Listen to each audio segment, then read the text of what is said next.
श्रोत्यानो, आता आम्ही 17व्या अध्यायाला सुरुवात करीत आहोत. गणनाचे पुस्तक 17वा अध्याय. ह्या अध्यायामध्ये परमेश्वर आरोनाचे याजकीय पद निश्चित करीत आहे. तो ही वास्तविकता कायम करणार आहे की तो प्रमुख याजक आहे आणि ह्या गोष्टीला तो पुनरुत्थानाद्वारे कायम करणार आहे. 17वा अध्याय पहिली 5 वचने वाचूया. परमेश्वर मोशेला म्हणाला, इस्रायल लोकांशी बोल आणि त्यांच्या पूर्वजांच्या घराण्याप्रमाणे त्यांच्या सर्व सरदारांकडून प्रत्येकी एक अशा 12 काठ्या घे आणि प्रत्येक काठीवर त्याचे त्याचे नाव लिही. लेव्याच्या काठीवर अहरोनाचे नाव लिही, कारण इस्रायलांच्या पूर्वजांच्या घराण्यातील प्रत्येक सरदाराची एक एक काठी घे.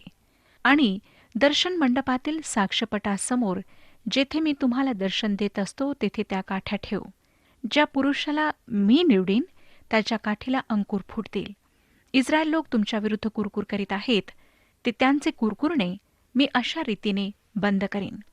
श्रोत्यानो, इस्रायल लोक अहरोनाविरुद्ध कुरकुर करून म्हणत होते की परमेश्वरासमोर त्यांचे प्रतिनिधित्व करणारा तो फक्त एकटाच नाही, आणि हे खरे पाहता परमेश्वराच्या विरुद्ध बंड होते.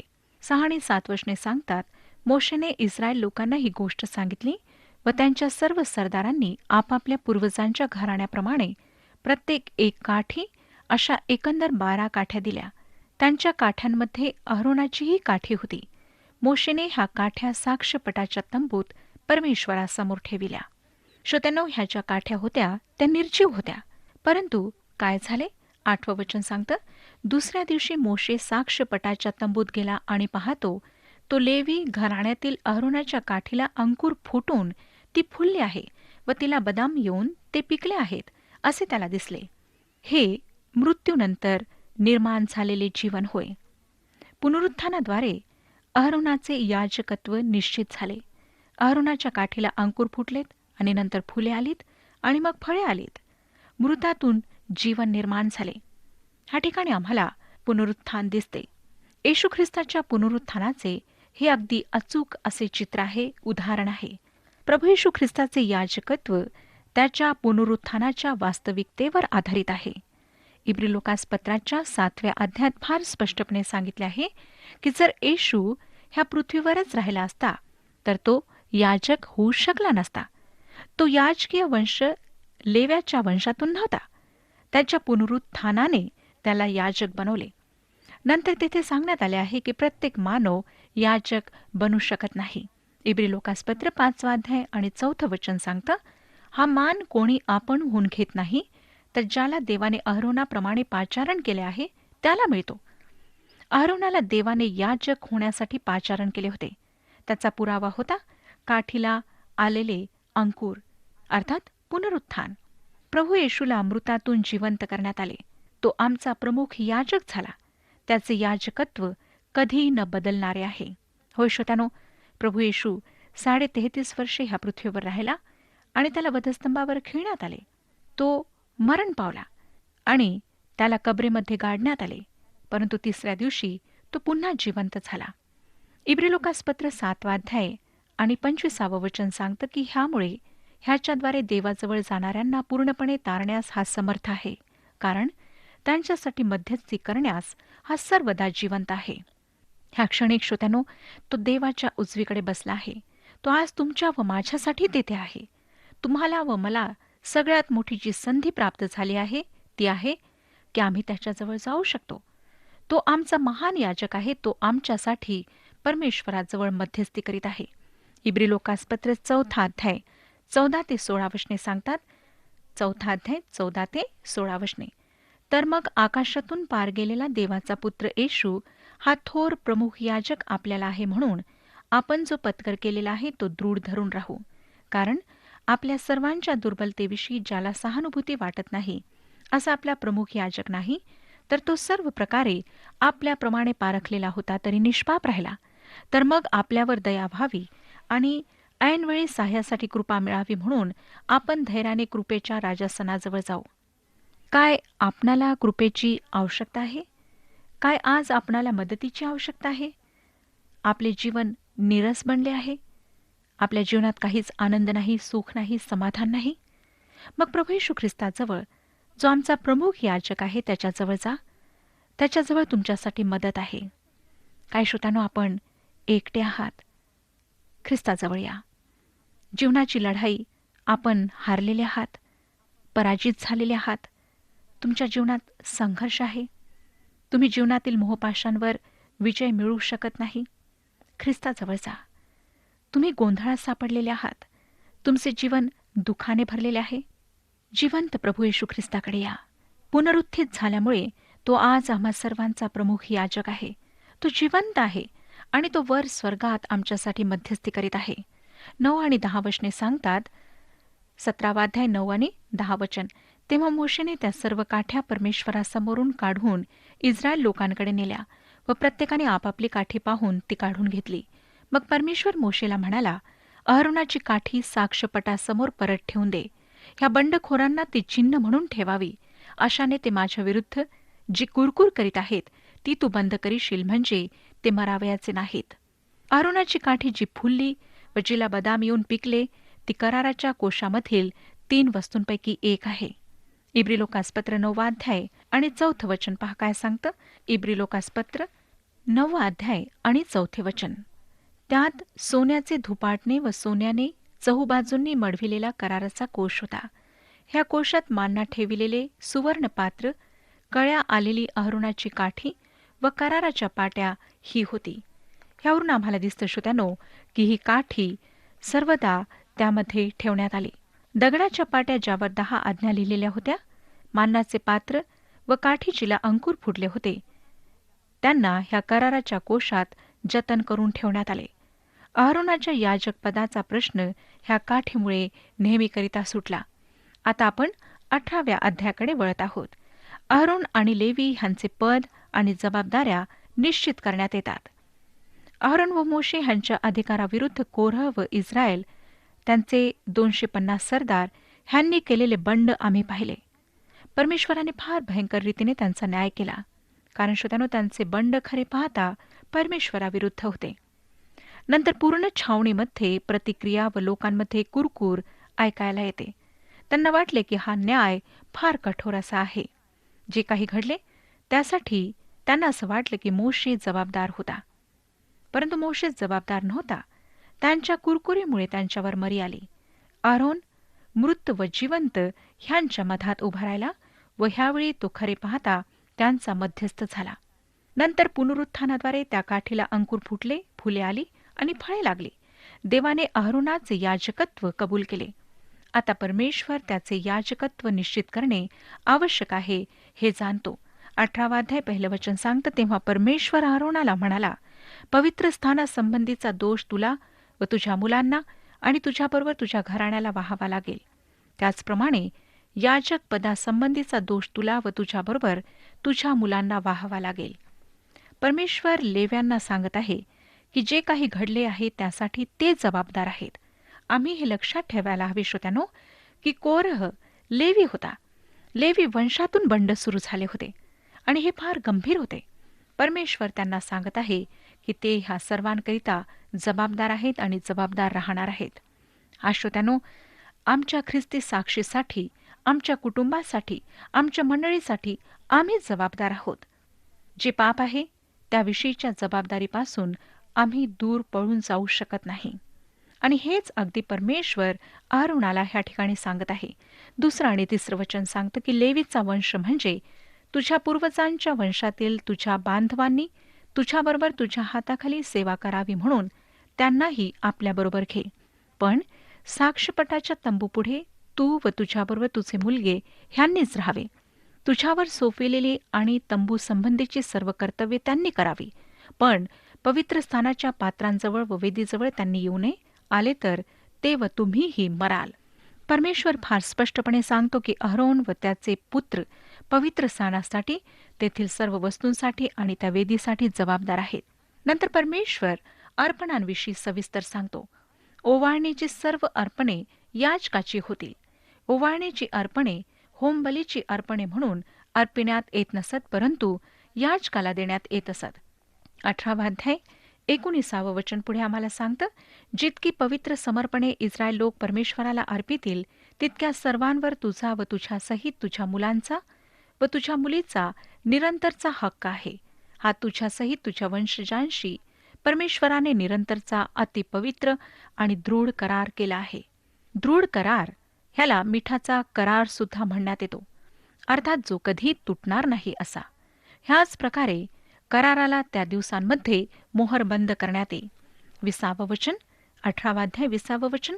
परमेश्वर अहरोनाला म्हणाला, त्यांच्या जमिनीपैकी तुला काहीही वतन मिळणार नाही आणि त्यांच्यामध्ये तुला काही वाटाही मिळावयाचा नाही. इस्रायल लोकांमध्ये मीच तुझा वाटा व वतन आहे. अहरोन व लेव्यांना जमिनीचा कुठलाही वाटा मिळणार नव्हता. श्रोत्यानो, परमेश्वराने स्वतः त्यांच्या निर्वाहाची व्यवस्था केली होती. आज देवाच्या सेवकांना सुद्धा मंडळीतल्या लोकांनी आर्थिक सहकार्य द्यायला हवे. त्यांच्या निर्वाहाकरिता जे आवश्यक आहे ते त्यांनी पुरवायला हवे. जर सेवकाला त्रास होईल तर मंडळीला सुद्धा त्यामुळे त्रास होईल. मंडळी त्यामुळे प्रभावित होईल. 21 पासून 23 वचने सांगतात पुढे, लेवीचे वंशज दर्शन मंडपाची जी सेवा करीतात तिच्याबद्दल इस्रायल लोकांकडून जे सगळे दशमांश येतात तेच वतन म्हणून त्यांना मी नेमून दिले आहेत. येथून पुढे इस्रायल लोकांनी दर्शन मंडपाजवळ येऊ नये, आले तर त्यांना पाप लागून ते मरतील. तर लेव्यांनीच दर्शन मंडपाची सेवा करावी. त्यांना लोकांच्या अन्यायाचा दोष व्हावा लागेल. हा तुमच्यासाठी पिढ्यानपिढ्या निरंतरचा विधी होय. जो इस्रायलांकडून दशमांश येत असे त्याद्वारेच लेव्यांना सहकार्य मिळत असे. अर्थातच लेव्यांनी विश्वासाच्या आधारे चालावे हे परमेश्वराने त्यांना शिकवले. 25 आणि 26 वचने, परमेश्वर मोशेला म्हणाला, तू लेव्यांना सांग की मी इस्रायल लोकांचे जे दशमांश तुमचे वतन म्हणून तुम्हाला नेमून दिले आहेत ते तुमच्या हाती आले म्हणजे तुम्ही त्या दशमांशाचा दशांश परमेश्वराला समर्पित अंश म्हणून अर्पण करावा. देवाने त्यांना येणाऱ्या दशमांशाचा दशमांश परमेश्वराला समर्पित अंश म्हणून अर्पण करण्याकरिता त्यांना सांगितले.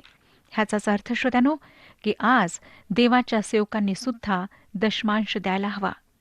काही देवाच्या सेवकांची स्थिती फार दयनीय आहे आणि त्या बाबतीत परमेश्वर मंडळीतल्या लोकांना जबाबदार धरीत आहे. 18वा अध्याय फार व्यवहारात्मक अध्याय आहे आणि आमच्याकरिता त्यामध्ये एक निश्चित संदेश आहे. आता आपण 19वा अध्याय अभ्यासणार आहोत. ह्यामध्ये तांबड्या रंगाच्या कालवडीची राख आणि अर्पण ह्याविषयी सांगण्यात आले आहे. हा अध्याय फार मनोवेधक आहे श्रोत्यानो, आणि मनोवेधक अर्पण ह्यामध्ये सांगण्यात आले आहे. ह्याला तांबड्या कालवडीचे अर्पण म्हणण्यात येते आणि हे फार असाधारण असे आहे. पहिली 2 वचने सांगतात, परमेश्वर मोशे व अहरोन ह्यांना म्हणाला, परमेश्वराने दिलेल्या नियमशास्त्राचा विधी हा, इस्रायल लोकांना सांग की निर्दोष व अव्यंग आणि जिच्यावर अद्याप जू ठेविली नाही अशी एक पोवळ्या रंगाची कालवड माझ्याकडे घेऊन या. ही पहिली वेळ आहे जेथे मादीचे अर्पण सांगण्यात आले आहे. 3 ते 8 वचने पुढे सांगतात, ती एलाजार याजकाकडे द्यावी. त्याने तिला छावणी बाहेर न्यावे व एकाने तिला त्याच्यासमोर वधावे. मग एलाजार याजकाने आपल्या बोटाने तिचे काही रक्त घेऊन ते दर्शन मंडपाच्या समोरच्या दिशेकडे 7 वेळा शिंपडावे व त्याच्या देखत ती कालवड जाळावी, म्हणजे तिचे कातडे, मांस, रक्त व शेण एखाद्याने जाळून टाकावे. तेव्हा याजकाने गंधसरूचे लाकूड, एजोब व किरमिची रंगाचे सूत घेऊन कालवड जळत असलेल्या अग्नीमध्ये टाकावे. नंतर याजकाने आपले कपडे धुवून आंघोळ करावी आणि छावणीत यावे, पण संध्याकाळपर्यंत त्याने अशुची राहावे. त्याचप्रमाणे ज्या मनुष्याने ती कालवड जाळली असेल त्यानेही आपले कपडे पाण्याने धुवून आंघोळ करावी आणि संध्याकाळपर्यंत अशुची राहावे. आता ह्याचा उद्देश काय आहे? 9 वचन पुढे सांगतं, मग शुची असलेल्या एखाद्या मनुष्याने त्या कालवडीची राख जमा करून छावणीबाहेर एखाद्या स्वच्छ ठिकाणी ठेवावी. ही राख इस्रायल मंडळीच्या पापहरणार्थ अशौच शालनाचे पाणी तयार करण्यासाठी म्हणून जपून ठेवावी. श्रोत्यांनो, ह्याचा उपयोग कसा करायचा होता? 17 ते 19 वचने सांगतात. 17 ते 19 वचने, अशुची झालेल्यासाठी त्या जाळलेल्या पापबलीची काही राख घेऊन पात्रात घालावी व त्याच्यावर झऱ्याचे पाणी ओतावे. आणि शुची असलेल्या एखाद्या मनुष्याने एजोबाची जुडी घेऊन पाण्यात बुचकळावी व ते पाणी त्याने त्या डेऱ्यावर व तेथील सर्व पात्रे व माणसे ह्यांच्यावर शिंपडावे.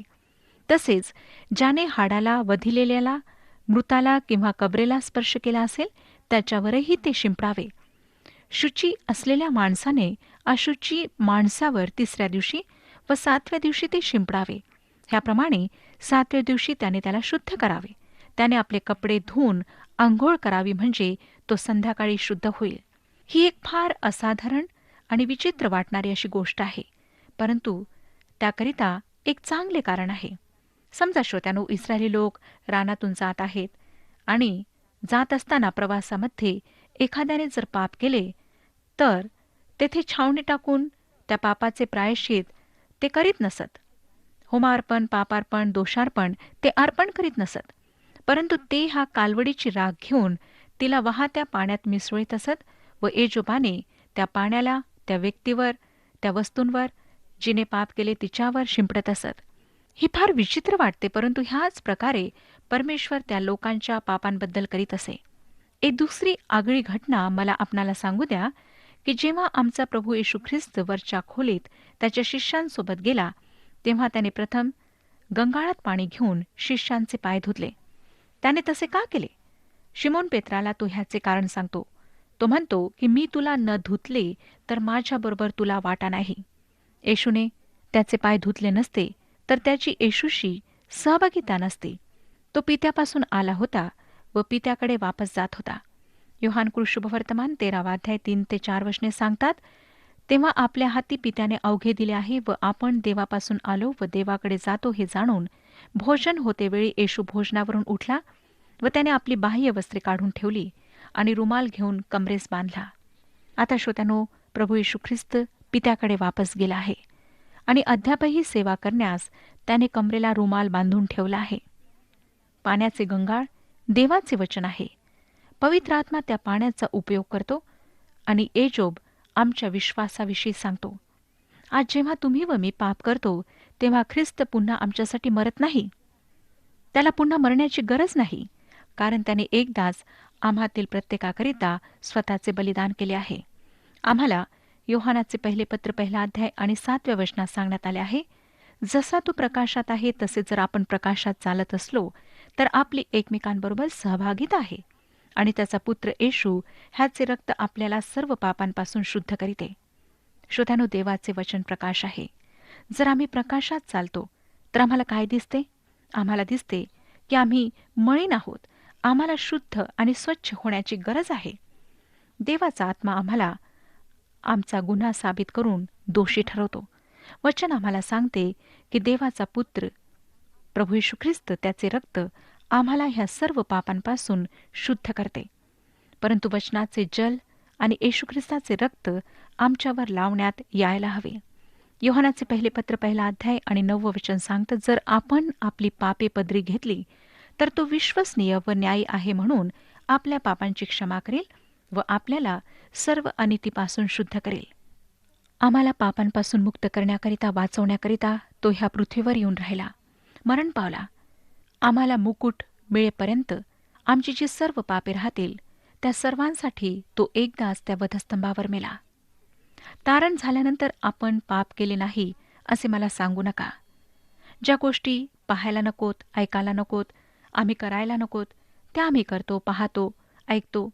रविवारी मंदिरात जाऊन सर्व ठीक होईल ही आमची धारणा बनलेली असते. पण नाही श्रोत्यानो, प्रभू येशू म्हणतो की जर मी तुला धुतले नाही तर तुला माझ्यासोबत सहभागिता नाही. त्याच्याजवळ जाऊन सर्व पापांची कबुली देणे आवश्यक आहे. लक्षात ठेवा की त्याला तुमच्याविषयी सर्व काही माहीत आहे, परंतु तुमच्याकडून तो पाप कबुलीची अपेक्षा करतो आणि हे आम्हाला रोज करायचे आहे. तांबड्या कालवडीचे अर्पण एक अद्भुत अर्पण आहे. रानातील प्रवासामध्ये इस्रायली लोकांना शुद्ध आणि स्वच्छ राखण्याचे काम ह्याद्वारे करण्यात आले. श्रोत्यानो, मला माहीत नाही की आज तुमचे जीवन कसे आहे. कदाचित भयंकर अशा पापांनी आपले जीवन भरलेले आहे आणि आपण अद्यापही जागृत झालेले नाही. प्रभू परमेश्वर आज आपणाशी बोललेला आहे. आपल्या पापांबद्दल पश्चाताप करा. प्रभू येशूजवळ या. तो आज तुमची वाट पाहत आहे. लक्षात ठेवा की त्याने तुमच्याकरिता वधस्तंभावर स्वतःचा प्राण दिला. आज सुद्धा तो तुमच्याकरिता मध्यस्थी करीत आहे आणि त्याची इच्छा आहे की तुमचं जीवन शुद्ध आणि पवित्र व्हावं. परमेश्वर ह्या विषयात आपले मार्गदर्शन करो आणि आपणा सर्वांना आशीर्वाद देव.